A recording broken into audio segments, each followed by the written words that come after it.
talking about things like patriarchy, toxic masculinity, rape culture. You know, these to me, these are pseudoscientific concepts. They're not real academic concepts. I always find it ironic that people would criticize the community without offering an alternative and without actually Mm. diagnosing the nature of the problem, which is there are a lot of young men out there who have these issues. Masculinity is a friend of mental health, not an enemy. There's actually been a decline in the PUA community somewhat. Like when I did the study in 2017, 18, 19, there was a huge market for products. There was well-known companies. And I think everything has changed significantly since I kind of did the study. And I feel that's just something which in today's society is not discussed enough. And that's why Andrew Tate has, you know, millions of followers on his social media because people see him as someone who has the answers. I have an amazing guest here today. Dr. Rob Whitley is a professor in the Department of Psychiatry at McGill University in Montreal, which is one of the top universities in Canada and the entire world, and a researcher at the Douglas Research Center. So you conducted a study on the pickup artist community, and I think it would be the perfect opportunity for guys to learn about it and take away some valuable insights from your findings. In 2020, your study was published called Clueless, an ethnographic study of young men who participate in the seduction community with a focus on their psychosocial well-being and mental health. With the data collected in Canada from 2017 to 2018, what motivated you to explore the world of pickup artists? Yeah, so I'm a professor in a department of psychiatry in a faculty of medicine. What that means is I'm particularly interested in understanding mental health issues, mental illness, and one of my focuses, like you said, is men's mental health. And I recently wrote a book about that, and I've done a lot of research on that topic. And we do know, for example, that significantly less likely to use an official mental health service in comparison to women, particularly young men, even when they have a mental illness such as depression, anxiety, social phobia. And we also know that men have higher risk of certain adverse mental health outcomes. They're more likely to kill themselves. They're more likely to engage in substance use behaviors regarding alcohol and drugs. So when you put all this together, the reality is that there are many men with mental health issues, but at the same time, there are not many men who are actually using mental health services. And that raises the question, what do men who have mental health issues do instead? Do they just sit quietly at home? Do they try and engage in activities on their own that try and improve their mental health, or do they join certain communities to try and assist themselves in their recovery? And one of my theories was that men who have what we could loosely call mental health issues, so that doesn't necessarily mean people with a defined mental illness, but people maybe who are lonely, who feel a lack of integration into society, who feel that they lack the skills and competencies that are necessary to flourish and be successful in our society. And also maybe people who do have clinical issues like social anxiety, like social phobia, men who maybe have some symptoms of depression and find it hard to leave the house and to engage in society.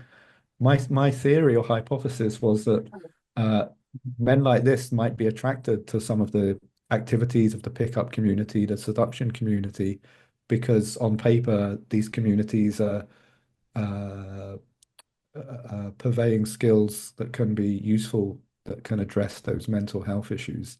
So I really came at this as a men's mental health researcher who wanted to learn about these kind of issues. And the two driving questions in the research were why did men join the community and what impact did it have on them? Mm. In your study, you found that one of the pull factors of the pickup artist community was to address the issues of loneliness and isolation. How far did you see this achieved by the participants in the study or beyond the study? Yeah, I think I need to give a bit of context. So we all talk about loneliness and isolation, but nobody really defines it or talks about what it is in reality. And over the last 50 years, and especially in the last 20 years, and especially since the pandemic, there's been an acceleration of factors which have contributed to an increase in loneliness and isolation in our and this is completely measurable. So if we think of things like family formation, there's been an increase in divorce. Families tend to be smaller, people have fewer siblings.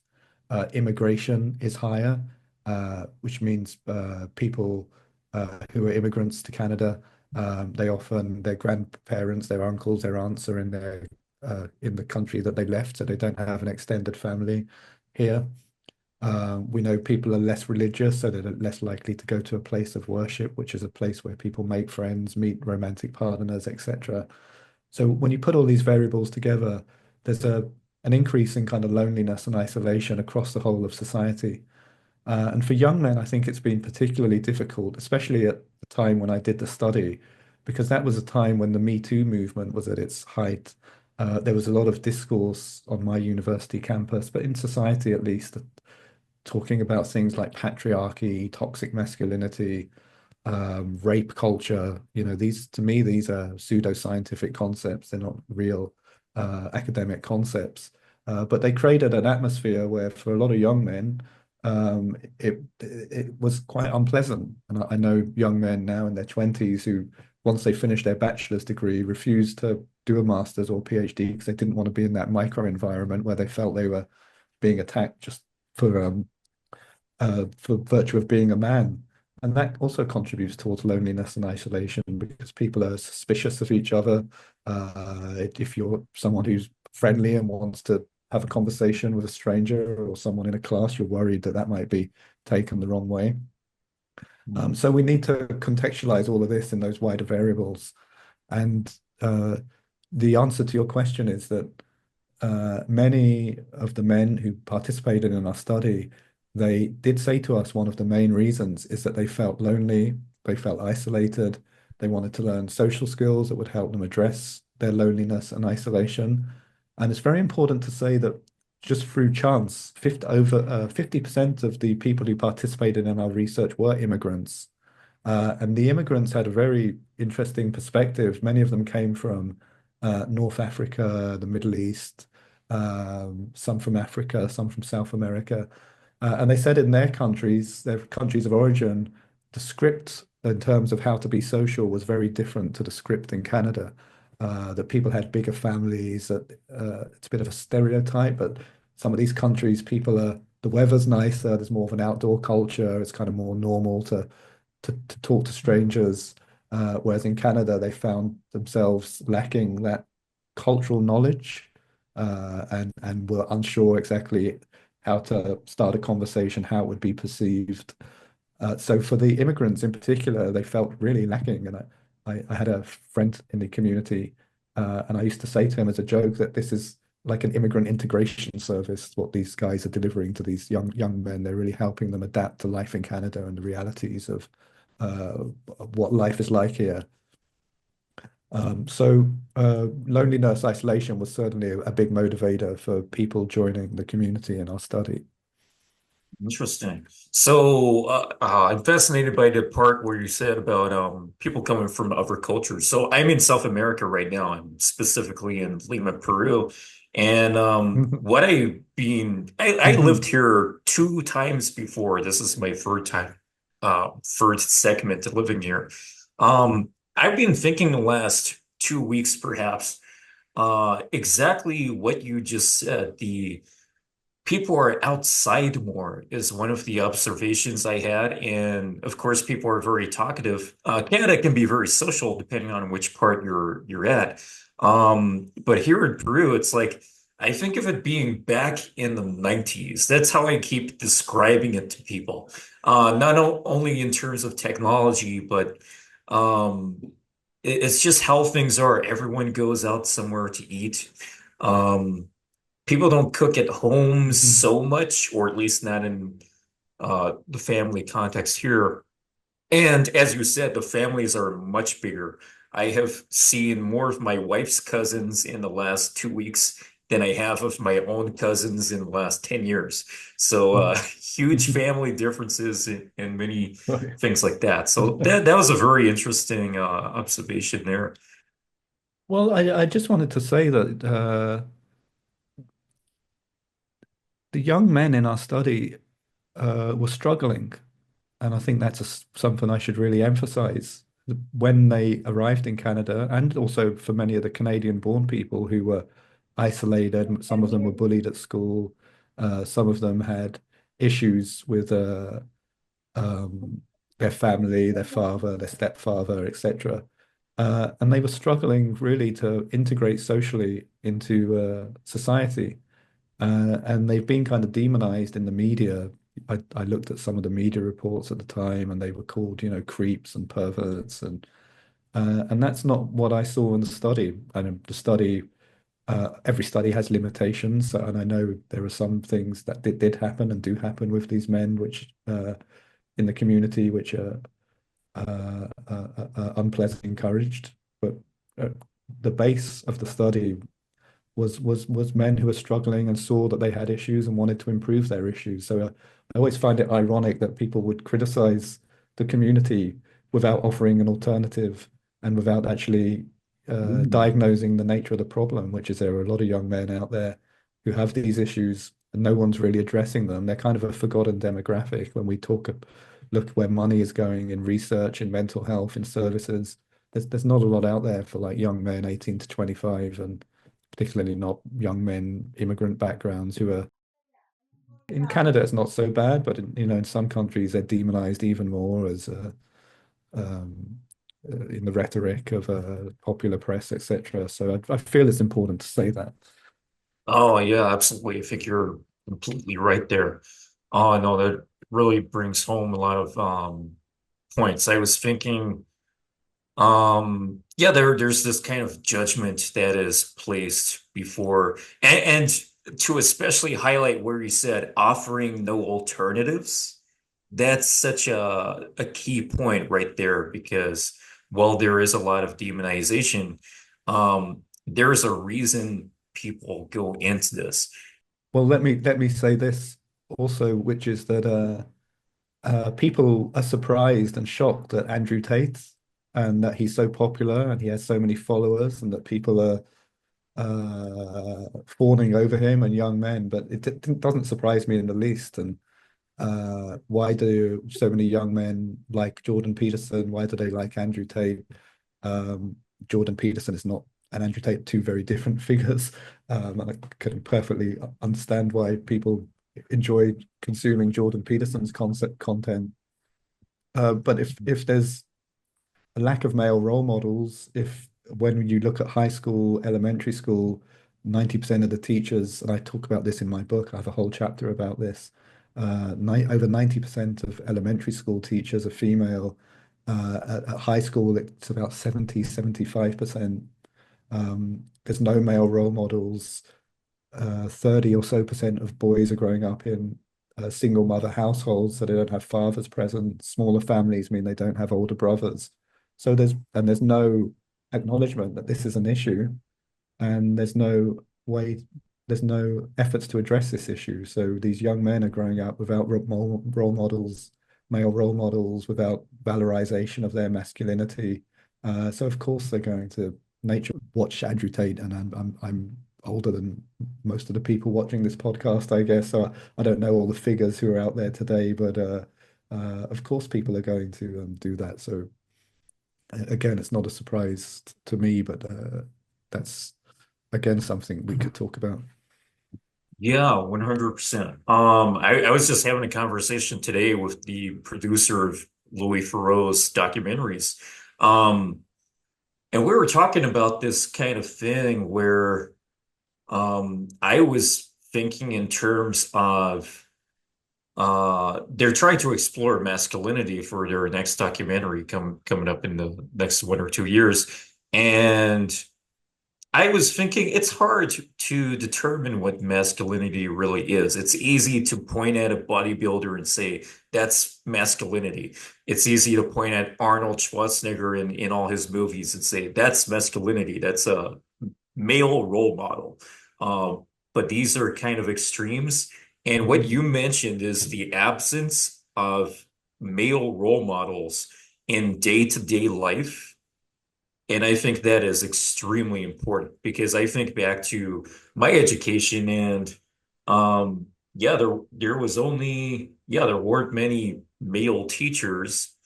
I did see a few of them as role models and genuinely good teachers, but there aren't many options, especially in various aspects of society. Which leads me to a similar question, which I think you have somewhat answered to good length already. Why do you think there's such a demand out there for young men looking to improve their love life or to find answers or justifications for where they find themselves in society? Yeah, if I can just add about masculinity. So when you read some literature about mental health, and actually not written by experts, usually written by journalists or people who have a tangential connection to psychiatry or mental health sciences, it's sometimes kind of said that masculinity is a problem. I don't know if you remember those years ago that the Gillette ad, uh, Oh, yeah. there was an ad put out by Gillette about masculinity and toxic masculinity, and at the same time, the American Psychological Association released a set of guidelines about working with men and boys that more or less framed masculinity as a problem. Whereas, in fact, the research I've done, and I talk about this in my book as well, um, the literature I've looked at, it's the absence of masculinity that is a problem in terms of mental health. What do I mean by that? So if you look at boys and young men, for example, who grow up in single mother households, they're much more likely, and this is statistically uh, proven. I'm not trying to stigmatize single mother households, but men who grow up without a father present, without a masculine presence, they're much more likely to be involved in delinquency, involved in crime, more likely to have mental health issues, more likely to drop out of high school. So the presence of a father in the house is a huge predictor of well-being, success, social integration, and we see that even in terms of social mobility. It's the people who grow up in a poor family, but where there's a man present, there's solid kind of values, working class values of hard work and doing your duty and getting out of bed and making the best of it. That they're more likely to have social mobility than people who don't grow up in that situation. So we need the masculinity as a friend of mental health, not an enemy. That's one of my key messages in the books that I've written. And sadly, that message has not been pervaded. And what do I mean by masculinity? You mentioned Arnold Schwarzenegger. We have these stereotypes, but the things I'm talking about are very simple things. Having a purpose in life, having a job, maybe having a part-time job when you're a student, producing things, producing some kind of content. I don't necessarily mean internet content, but having a hobby where things happen at the end of the hobby, um, physical exercise, team sports, bit where you learn to be gracious in victory, learn to be magnanimous in victory, learn to take defeats on the chin, learn that you don't always get what you want. So having a job, what is the opposite of masculinity? It's not femininity, but it's what I would say is if you're at home watching TV all day, not doing anything, that's not really masculine. And everybody who's in that situation doesn't really want to be in that situation and wants to be in a job, wants to be in education, wants to be doing things. And they're the people who are likely to become depressed and then be the target of psychiatric intervention to help them get back on track. So important to say that masculinity is really a friend of like mental health, and there can be excesses of masculinity which can be self-destructive and certain risk-taking, for example. Um, and but we don't need to throw out the whole concept And that's what sadly what some of the discourse says. And I think that's very dangerous for men and boys who read some of that more popular discourse and might say to themselves, oh, I should be less masculine because that's toxic. When in fact, well, if you're exercising, you're looking after your body, you're going to work, you're providing your breadwinner for you and your family. That's very positive for you and your mental health because the alternative is sitting at home watching TV doing nothing. That is not good for your mental health. Oh, for sure. I was recently watching a talk you gave on YouTube in a YouTube video. Um, and you pointed that Hmm. um, men going to see a psychologist, for example, is perhaps not as effective as men attending some kind of thing where they can be productive together, such as I think one example you gave is woodworking or something like that, where men can create something together. Hmm. So I thought that Yeah. was pretty interesting. It made me really think. I don't know too much about psychotherapy and stuff like that, but it's very interesting that you mentioned team sport. You know, you see so many people go to these big stadiums and come together, not just people, but mostly men, of course, and celebrate a team or Hmm. even just to be part of it. It's something I don't participate in myself. I don't really watch sports so much, but that's an interesting point you gave. Sure.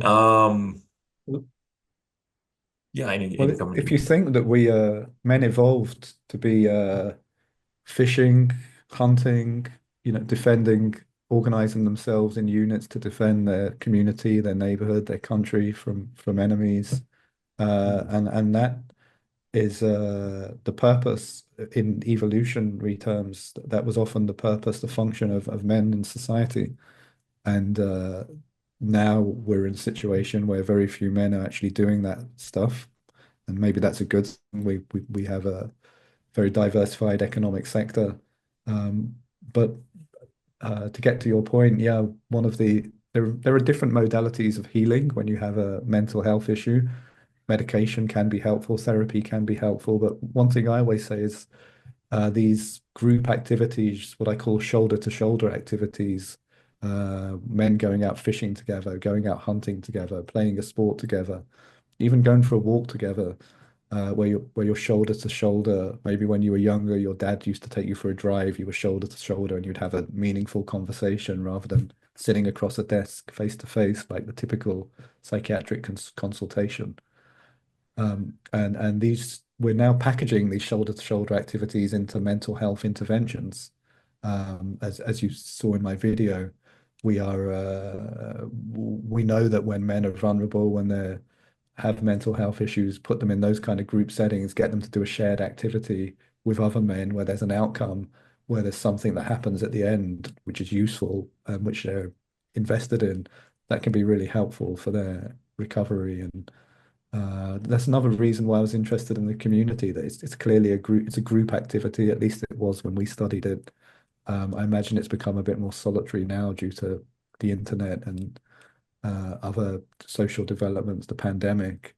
But at the time, things were happening in groups. People had so-called wingmen. There was lectures happening in different cities in Canada where some of the more experienced guys would come and teach the younger guys, and they would go out and game together, shoulder to shoulder. And actually, one interesting finding from the study was that when we asked the men what the social consequences were that they most appreciated, it was not, they rarely mentioned women. They said it was making the male friends that they made and that they're still in contact with them, and that was the best social outcome for them. Fascinating. Wow. Makes me wonder. What do your findings suggest about modern masculinity and the social pressures men face? Yeah, it's not. I don't really use the concept of masculinity in the research I do. I find it's a bit of a red herring. But I certainly look at consequences of social change for men and for young men, wider social change and more narrow change in the mental health field. And I do think the trends I've discussed have had a negative impact on young men in particular. Um, the 18 to 25 age group, there's there's less services, there's less supports, there's less acknowledgement of the issues that they face. So, for example, the high school dropout rate is significantly higher amongst boys than girls. Yet the government is still putting a lot of money and investment into improving uh, education for girls and outcomes for girls, etc., which doesn't seem empirically based because if the statistics show boys have a higher dropout rate, surely we need more programs for boys. Oh, it was interesting. You were saying earlier about shoulder to shoulder activities. It made me think it's kind of like a reflection of some of my own dating advice. So this might be completely irrelevant in some way, but I was thinking where you say shoulder to shoulder instead of face to face psychotherapy, I was thinking in terms of when men go on dates with women, there are restaurant dates where people are face to face. And my dating advice is that it's much more appealing for men to have dates where you're effectively shoulder to shoulder. So the example I give a lot is ice skating.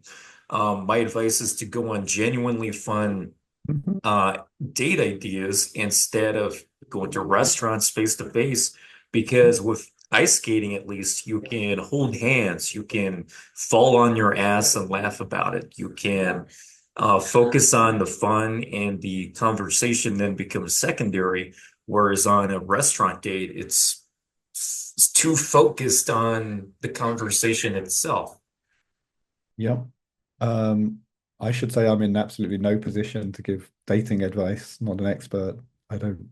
I'm older than your most of your viewers, so I'm going to avoid that. But I feel in a position to give advice about friendship and activities, and whether you're going on a date or whether you're making friends with other men, or you're new to a town and you're meeting people. Completely agree that doing a shared activity, which you and the other people would enjoy, which is if it depends on the time of year, if it's outdoors and it's sunny, nature, we know all those things are very good for your mental health. So there are some friends that I only see once or twice a year due to geographical distance. And when we get together, I always propose what you propose in your dating advice there, that we go for a walk, that we do some go and see some historical site, that we maybe go fishing. I've got a friend, we go metal detecting whenever we see each other, which is a really fun activity if any of your listeners are looking for a new hobby. Depends on where you live, but you can find some interesting coins or artifacts, and which is really cool. Um, and yeah, I think that's also reduces the pressure to kind of talk. Some people are less talkative than others. We know that it kind of sounds like a joke or stereotype, but it's not that men tend to be less talkative than women. And that's probably due to evolutionary reasons, that if men were hunting or fishing or were engaged in defense of their communities, that talking is not good because that's going to scare away the animals or alert the enemy to your presence. And that doing something in silence amongst men can be very connecting. And in Canada here, there's a whole field called Aboriginal mental health, where we look at Aboriginal people and what they do to protect their mental health. And that's really part of their wisdom that we haven't incorporated into our mainstream society, that we should, that kind of being silent together. In some of their communities, for example, if a young man's having difficulties, the elders will take him out hunting. There's no talking therapy.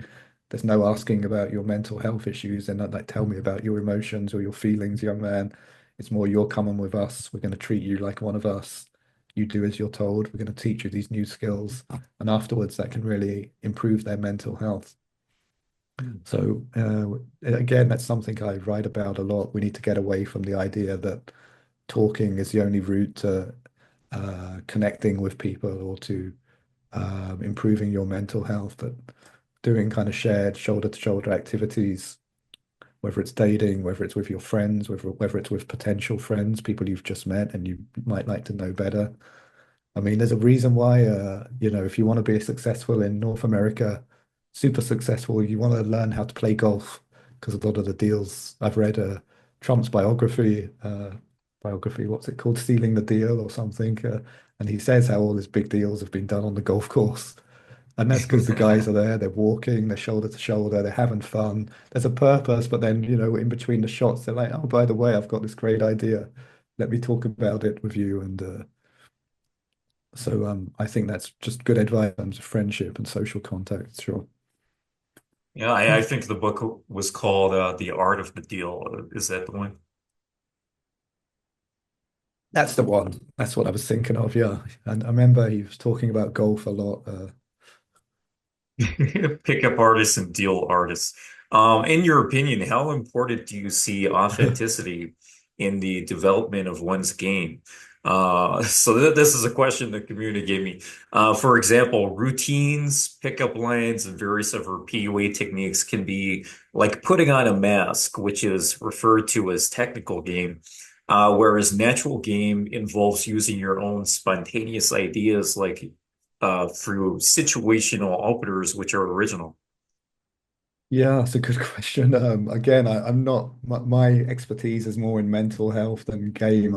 I cannot give like dating advice or suggest what is good, help people in their efforts uh, to meet romantic partners. Um, there is a concept in psychology called like an authentic self and an inauthentic self, and some research shows that the more you can live authentically, the better it is for your mental health. But then on the other hand, in psychology, there's the most evidence-based talking therapy is called cognitive behavioral therapy. And if you have depression, anxiety, you'll see a psychologist who will try and help you usually with cognitive behavioral therapy. And part of what they do is to try and shift your mentality and shift your repertoire of techniques that you use in everyday life so that they become more positive and more engaging to the outside world in a way. So, for example, if you go and see a psychologist and you have social phobia or social anxiety, one thing that a psychologist might say to you is just go to sit at a bus stop and say to the person at the bus stop, "Excuse me, do you have the time?"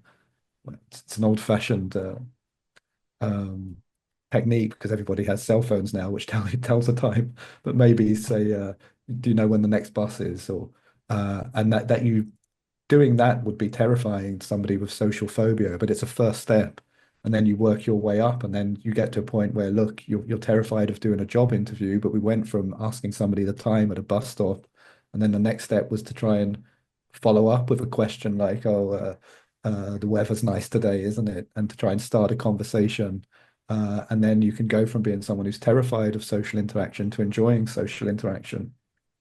So I think any recognition any progress in life comes from recognizing that maybe you have deficits in some areas of your social behavior and your social repertoire, and then identifying what those deficits are, and then practicing ways that you can overcome those deficits in role plays or in your mind or in that CBT example I gave, and then working on that to improve it. So the idea of like canned lions in pickup artistry, which they've been ridiculed, but mystery has been ridiculed by some people, or which is fine. Anyone who's puts yourself in the public domain will get ridiculed. But in cognitive behavioral therapy and in psychology, psychologists are often telling people to have canned lines.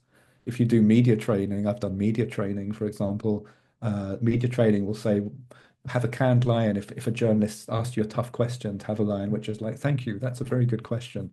I need a little bit of time to respond to that." So having these kind of scripts, these templates in life, to me, that's comes from psychological science. And if there are people in the community who are uh, offering this as a solution depends on the content, depends on the circumstances, but that's how many people succeed, politicians, journalists, salesmen. You have to be able to think on your feet and you have to have a repertoire of responses available. So that would be my answer to that question. Hmm. Interesting. Similarly, I want to read out something that you noted in the study, which I thought was a fascinating observation. So here it is. You wrote down, he read the consent form and chuckled at some of the academic phrases. He jokes about the cafe looking like someone's living room. He then asked me if I had a girlfriend, and I told him I am married. He then asked how old I am and how my wife and I met, which I answered honestly. He looked down and thought silently and said, "You are a nice man. Not like me. You are a nice man. I have a girlfriend and I lie to get with other people all the time. You are a nice man." For the first time, he avoided my gaze and resumed reading the consent forms contemplatively. The participant basically admitted that he would lie in order to sleep with women. It seems that he had a moment of self-reflection here, realizing the unethical implications of his methods. What's your take on this observation you made? Um, yeah, so all the observations that we put in the paper, we had hundreds to choose from, and the reason we put the observations in is because they're reflective of a wider theme that was present in many of the interviews, and that was present in as much as there were times of reflection for a lot of the people that um, questioning the pickup community and the seduction community and the techniques that they've learned. And uh, I think the example you gave speaks for itself. On the other hand, there were many people in the community, and a part of our criteria were that you'd been involved in the community at some point, but you weren't necessarily involved today. Some of them had said they were in the community, they learned some really good skills, they had fun, and when you ask them what that meant, they would certainly say sexual activities with women, but they said these were always consensual, and um, there was an element of that this is what young people do, and so be it. And that people took these skills and these techniques in their life forward when they left the community, and some of them had steady girlfriends. I think some of them were even married, if I remember rightly. Uh, so it's there's one side and the other side when we think about that variable. Hmm. If you were to conduct a second study similar to this one, what would you change and why? What limitations apply to the original? Yeah, so the study we did was really to try and get a lay of the land to understand how many people were participating, what the nature of their participation was, what were their knowledge, beliefs, behaviors, attitudes regarding the community, the reasons why they joined the community. What would be really interesting, would be quite difficult to do, is to you can measure using scientific methods people's mental health at any one time.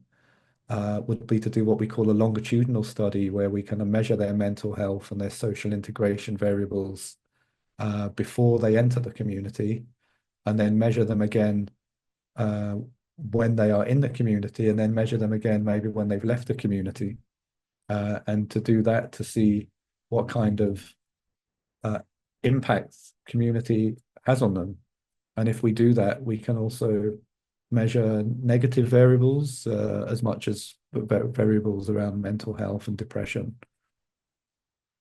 When you began your study, you found that there was a lack of research taken in the seduction community. Some of this research focused on looking at the written advice, such as books from coaches in the seduction community, like Mystery. You noted that these studies were limited because they didn't involve research with normal people involved in the community itself. How different do you think your study could be if it included looking at the influences of the seduction community's coaches and leaders as well as differentiations between very active pickup artists and people who only dabble in pickup, or even those who have been doing it for a significant amount of time and those who are only very new. In our study, we did we did ask people, we did ask the participants about their views of uh, the community, if we can use that, the teachers, the professionals who charge people to do boot camps or who produce content that you have to pay for. And the results we got were pretty clear in as much as almost all people said you have to take everything they say with a pinch of salt.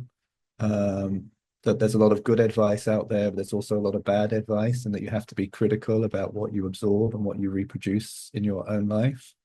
And there was a recognition that some of these so-called instructors are better than others, and some of them have more better insights than others, but that everything they say does not necessarily apply to your own life. So we certainly didn't see what the media seemed at the time to be purveying, and which people say today about Andrew Tate, that these young men are kind of blindly following the advice that they're given, leading them to be creeps or perverts or sexual abusers. That was not something we saw in the study. And this was even those who consumed a lot of content. And I think that also speaks to the fact that in our study, everybody was in a kind of, it was a real in-person community. So people would get together and talk about these things, and be critical about the information they were given. So it could be different now, where there's less actual physical community, there's more online community, there's more online, people are producing online content rather than going to in-person kind of events. So when we did the study, there was things like inner circles or lairs, to use the terminology of the time. And we went to a few of these where people would present, and afterwards we would ask the participants, what did you think of that? And they would say, yeah, some of it was good, some of it not so good. I'm not sure I would do that. Or so um, that critical mindset when you're in a community like this, which, we have to be honest, does have a risk of teaching uh, teachings which could be harmful to other people and to yourself. It is very important to maintain that critical mindset and to have others to bounce the ideas off, and not just to blindly accept what's being told. And our sample, if I remember rightly, was certainly a highly educated sample. Many of them had degrees or studying for degrees. There were people who had critical thinking. So I feel that's important to state. Mm, for sure. Can you summarize for the guys watching what you found to be the advantages and disadvantages of guys getting into pickup artistry, such as negatives of getting too addictive to pickup? For example, in the last pages of the game, Neil Strauss wrote, instead of finding ourselves, we'd lost our sense of self. Mystery didn't have the answers. A blonde 10 in the two set at the standard didn't have the answers. The answers were to be found within. To win the game was to leave it. It brings up the wider question of kind of meaning and purpose in life. And in the study, a lot of people did tell us that being in the pickup community for a temporary period gave them some skills that they could carry forward for the rest of their life. It gave them access to uh, materials which taught them new competencies. They made new male friends. Some of them had a lot of promiscuous relationships with women that brought them some pleasure in the short term. But there was a common sentiment that in the long term, this is not a lifestyle that is sustainable or is necessarily positive.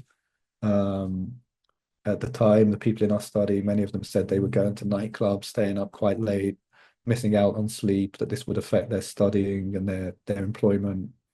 And as you mentioned, some people mentioned getting addicted. There is the negative side, which some people mention, that if they began to, I remember one guy in the study said he saw women as treats, and that's not a ethical standpoint to have in society, to see other humans as people that can be used or for your own selfish benefit. And as you said in the example you cited earlier about the one who engaged in self-reflection, there was many, many elements of self-reflection in this study. That's why we chose that example. So it's definitely a lifestyle which can bring some skills and competencies, but which for the people in our study was not seen as sustainable and desirable as you were getting older and as you were really trying to find your meaning and purpose as a man. And it really brings us back full circle to what we said in the beginning about masculinity. You know, what is masculinity? What is it to be a man? Um, Living a life as a libertine in a big city in Canada, you know, in the 1960s or in the Victorian epoch, where there's a lot of, you know, the sex, drugs, rock and roll lifestyle, is that's not really bringing the sense of meaning and purpose to a man who was put on this earth, hopefully for 70 and 10, and has the ability to work in many different fields to contribute. One way to end this point might be to say that in the study we asked the men who were the men they most admired in the world, and a couple of them said like their father, and some of them said definitely not my father. But one name that came up a lot was Elon Musk. And this was in 2018, 2017. So it was, you know, when he was still, he had made big contributions then, but wasn't as well known. And we asked him to explain and said, this is a guy who had a mission. He saw why he was put on this earth. He's contributed to change society radically and drastically. And it wasn't, nobody said, oh, he's a multi-millionaire. Nobody said, oh, he's well known, he's famous, he's a celebrity. It was all about the fact that he had gone from nothing to create something which is of value for the world, produce something which has changed society. And a lot of them said that's the kind of thing that I want to have. I want to have that legacy. And then obviously few of us in the world are going to have the same legacy as Elon Musk, but to have something similar. And I think that's, to me, a mentally healthy mindset to have. And that's what we, as someone who works in the men's mental health sphere, that's what I feel education and health services should be focusing on when we deal with young men's mental health, is helping them get that sense of mission and purpose and giving them the tools to be able to do that.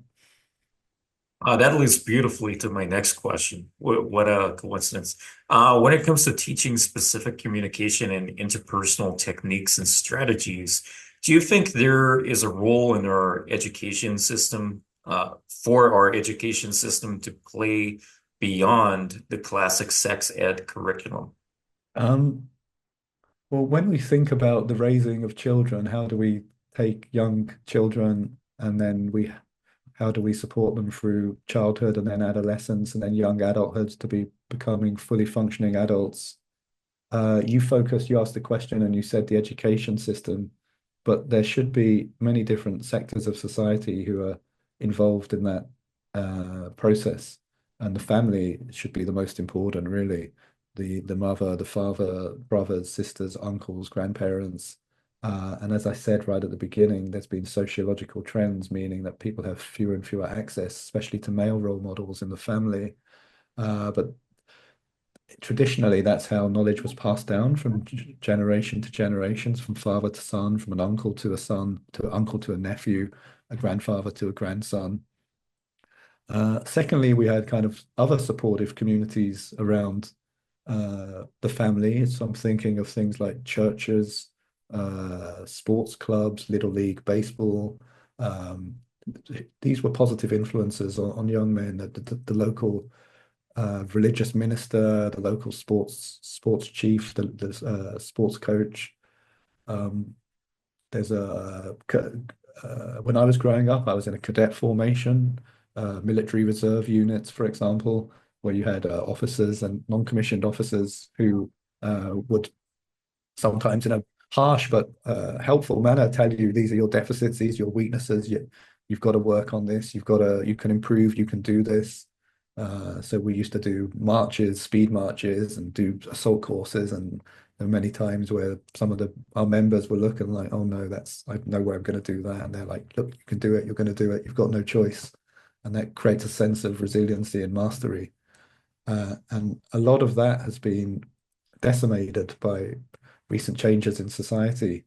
And I think that's to the detriment of society, to the individual men and boys, and also to women, because you have a large proportion of boys now who are men and boys who are listless, who are rudderless, who spend a lot of time playing computer games, taking drugs, and they're not going to make great husbands, not in their current state, or great fathers.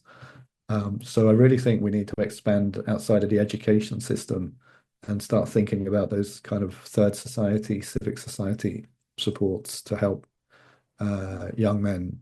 And the education system, in a way, has become so uh,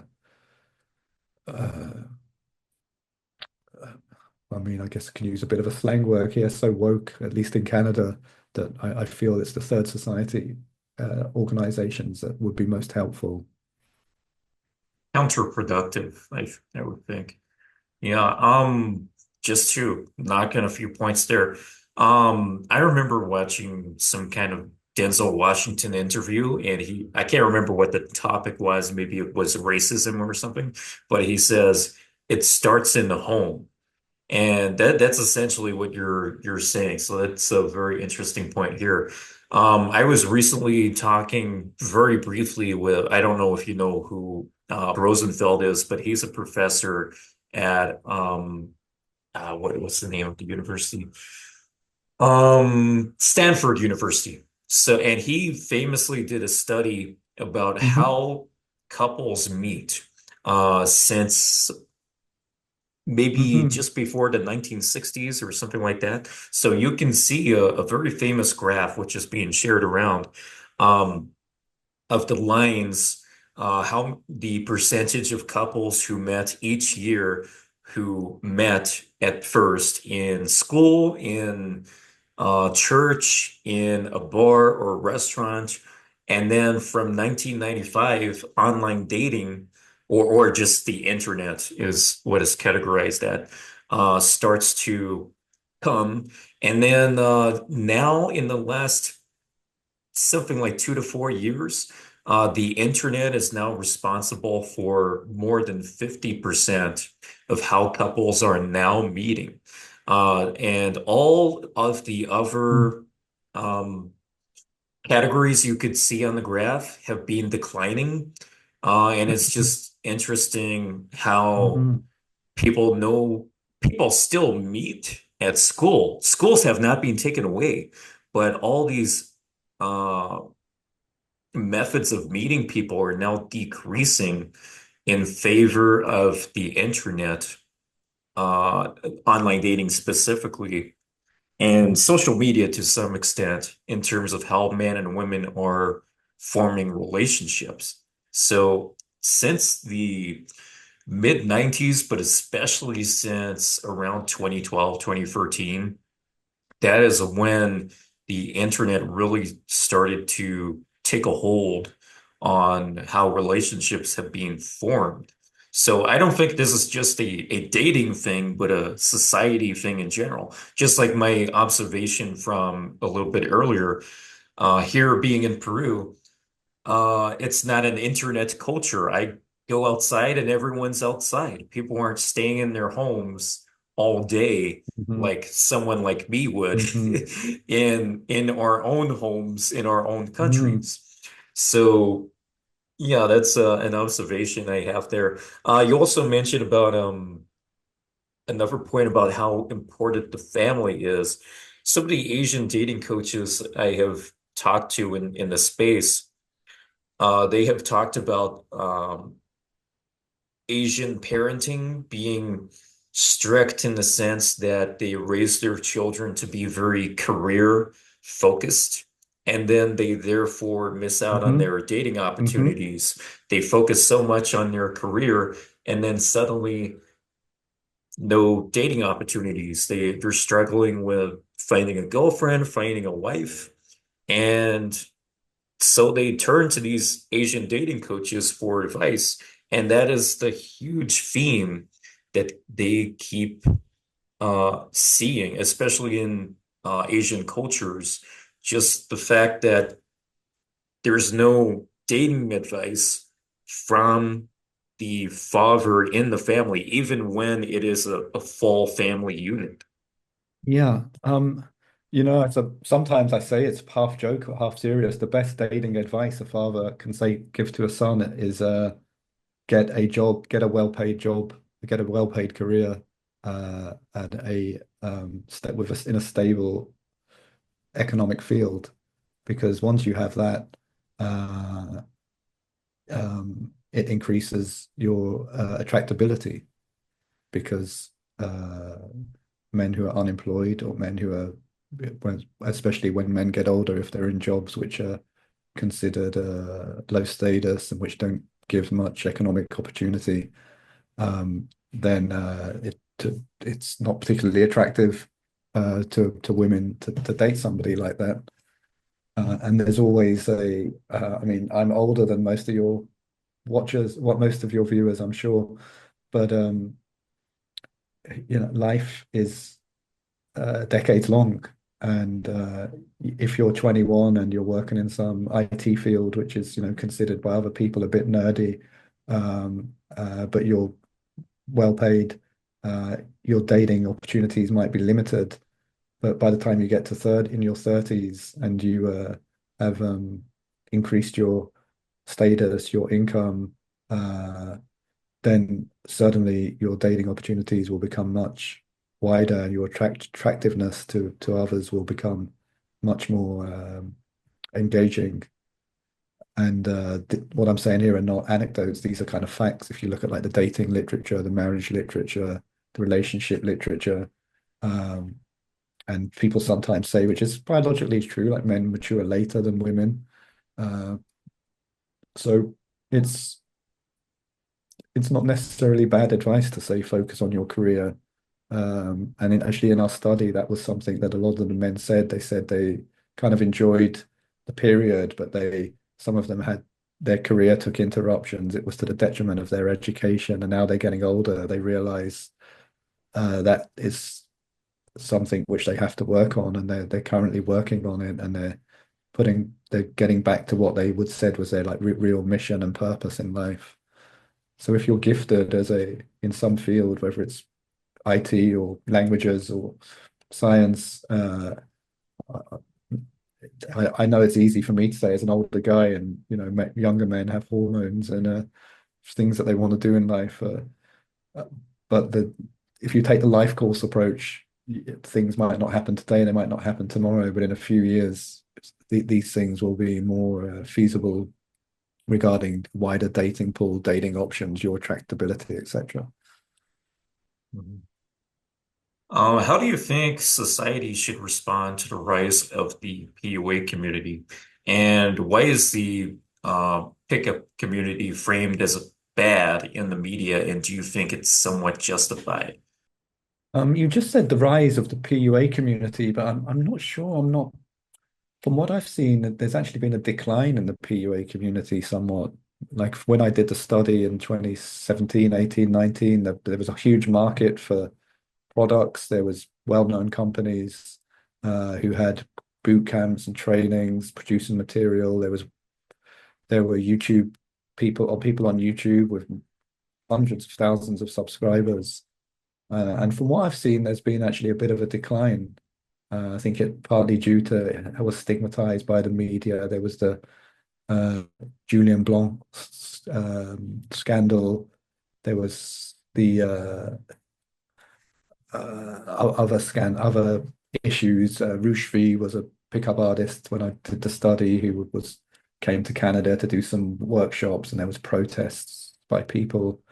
Um, and I think that social media companies, my understanding, uh, I'm not 100% sure, but my understanding is there was some issues that were with them saying your content is not consistent with our guidelines, and some of them were either threatened with closure or given ultimatums. And that's I've only heard this as a rumor, so I'm not saying that's a fact. So I feel there's actually been a bit of a kind of decline in the community and in the opportunities for young men to kind of get involved. But I don't know. What do you think? You seem more in the trenches than I do. Yeah, so interesting. Yeah, you wouldn't be far off, I would say, because around 2018, 2019, there was a bit of a scare on YouTube in particular. So you're pretty much on the mark there because the biggest company in the space, which was at the time Real Social Dynamics, I don't know, maybe they had some kind of business dispute between the two co-founders or something went wrong.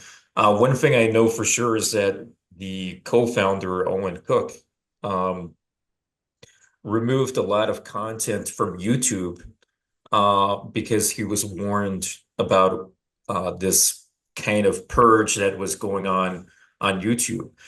Even my channel was taken down, but it wasn't taken down by YouTube. It was taken down by the aforementioned company uh, because they placed false copyright strikes on the channel. So it was a disaster for a lot of people, a big scare, which made quite a huge impact and everybody noticed it.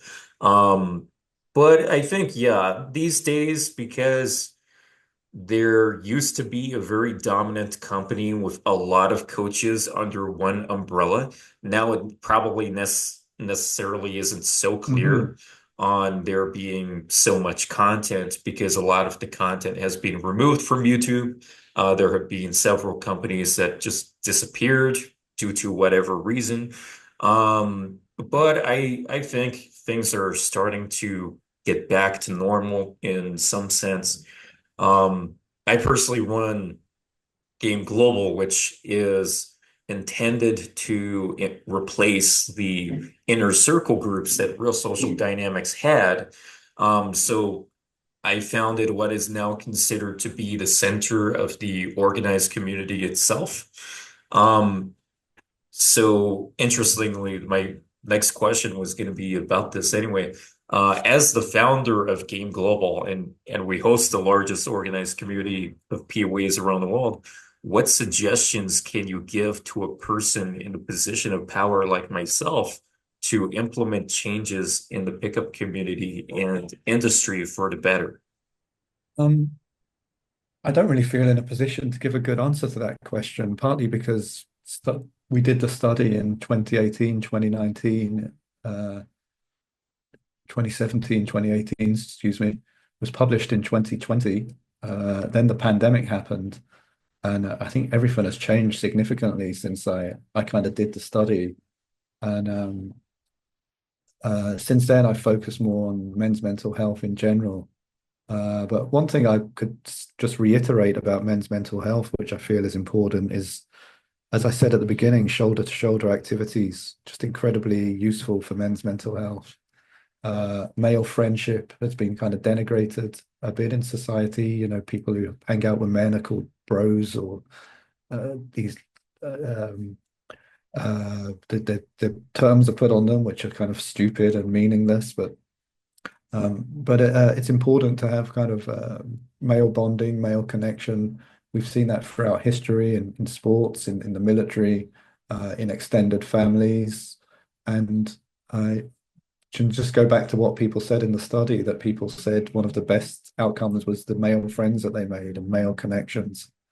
And I feel that's something that in retrospect, the people who participated in our study said was the best thing in the community, even though that's not maybe the main reason that they joined. It wasn't their primary intention.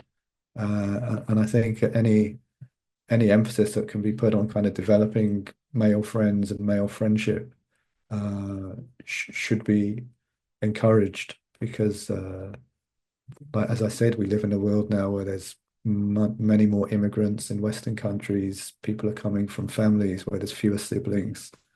There's fewer social opportunities.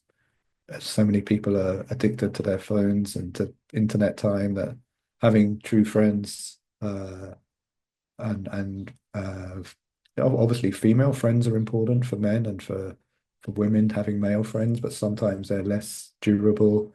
Um, when people get married, women get married, for example, that the husbands might not like it that they have male close male friendships. So really developing and cultivating those male friendships, I really think is really important. And um, yeah, some of the people who were big in pickup in the 2010s, I've noticed that they're also now focusing much more on self-development, friendship, social contact, and I think that's just a really important thing for men. Mm, yeah. It's like attempting some kind of mission or purpose together. Um, like we discussed before, supporting a team, uh, brothers in arms in the military, all these specific cases we can consider, and all of them have the kind of brotherhood, and that the brotherhood can be very appealing for a lot of guys. Yeah, I feel that. Is becoming a pickup artist a solution to mental health problems for some guys? Some guys consider suicide, but then turn to the seduction community. I have had conversations with coaches who have had this experience before, or who have had people come up to them in seminars thanking them for saving their lives. Is becoming a pickup artist a solution to the mental health problems of some guys? Well, in psychiatry, we have a model called the biopsychosocial model. And that means if you have a mental health issue or mental health problem, there are typically biological, psychological, and social components. And in terms of causation, but also in terms of healing and recovery. And there are many different modalities of healing. There are many different techniques out there which can help you, which includes medication, therapy, but also to a lot of the research I do focuses on the social aspect. And the social aspect is incredibly important. Being isolated, being lonely at home is not good for your mental health. And for a lot of the young guys, like I said, many have moved cities, moved countries. They've moved away from their high school buddies. They're out there lonely. They don't know many people. And the first step to solving a problem is identifying the problem and acknowledging the issue.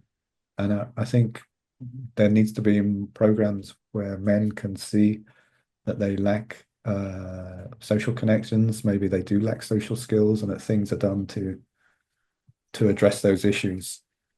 And I feel that's just something which in today's society is not discussed enough. And that's why Andrew Tate has, millions of followers on his social media because people see him as someone who has the answers. And I feel it's important, like I said, for these civil society organizations, these non-profits, people who are in the community organizations to really help men and help them in these things, like I said, to make other male friends, to give them skills, give them competencies, help them look at their life and have a mission and a purpose. 100%. I really appreciate you being here with me talking about this stuff. Absolutely excellent talking to you. Really enjoyed it. Is there anything, any final comments you would like to add in terms of the kind of work you do, or anything like that? Just if people are interested, I've written a few books about these topics in different languages, English, French, Spanish. One in English is called Men's Issues and Men's Mental Health. It goes into more detail about a lot of the social factors I mentioned today. And presentations on these topics. I have a YouTube channel called Recovery Mental Health. If anyone is interested, they can head over there and subscribe and watch some of the content, which is more focused on the out my studies rather than individual advice, but might be interesting. And apart from that, thanks for the opportunity. It was good to chat, and just really hope we can move towards a world where men's mental health is taken seriously. Thanks for coming along. I think someone interviewed you before who I know. Do you remember a guy called Madison who's from Montreal? Yeah, yeah, Madison. I haven't seen him for a while, but he's a good guy. I like Madison. Yeah. Yeah, What do you know so what he's the doing these days? You say you know him or maybe he's living in Toronto now or something. I don't particularly communicate with him, but I met him a bunch of years ago. I just remembered watching something where he interviewed a university professor, and it crossed my mind 2 weeks ago. I was like, I should find this person. So that is why I came to you to do this interview. So I couldn't find the video again, but I was like, I should at least do this, basically. yeah, it's a shame. I think it got taken down when RSD closed their YouTube channel. But it was funny because I used to walk around Montreal and people would come up to me and random young guys and say, "Oh, I saw you in the video with Madison." Um, but yeah, no, that's well, there we go. It's good. It led to this connection at least. Oh, wonderful. Well, we're bringing you some fame again, so there we go. Thanks again for coming along.